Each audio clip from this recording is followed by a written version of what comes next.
Luigi's Mansion 3 is the latest entry in the Luigi's Mansion series, but is it good though? Luigi's Mansion is really the one and only Nintendo horror series, if you really want to call it horror. It started on the GameCube and has had a couple entries since. The series is generally responsible for a lot of Luigi's character and all the other Mario spin-offs in Smash Bros. And as we know, it's getting pretty close to Halloween, so we had to get some spooky games in, and I decided Luigi's Mansion was a good series to go into. I uploaded my review for Luigi's Mansion 1 a couple weeks ago, and do I think Luigi's Mansion 3 is better?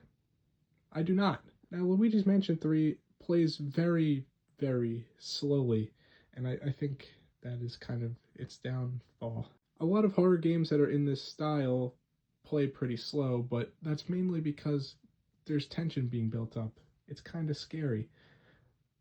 Luigi's Mansion isn't scary, and I'm not saying that it should be, I'm just saying that I think the gameplay should be more fast paced because this game's pretty boring. And on top of it being kind of slow, I also don't think the puzzles are good at all. A lot of them are just, oh, I didn't know I could do that. I'll pull something up right now. Wandering around this room for so long before I realized that what you're supposed to do is move this toolbox out of the way. I don't know if I'm an idiot and we're supposed to get that right away, but I didn't. And there's just so many things like that where I just didn't know what to do, and I decided to look it up because the game is so slow, and really exhausting all your options is going to take forever, and it's going to be boring, and it's going to be tedious. So I didn't feel like the game was worth interacting with, and it just wasn't that fun to play. With that being said, playing it isn't fun, as I just said, but it has a lot of merit. It's one of the better looking Nintendo made Switch games, and it's also got some really good music. It has a lot of artistic integrity, if you want to call it that,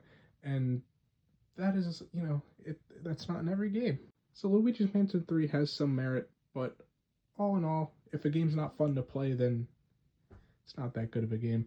I'd give it a 4 out of 10, and it's kind of mid.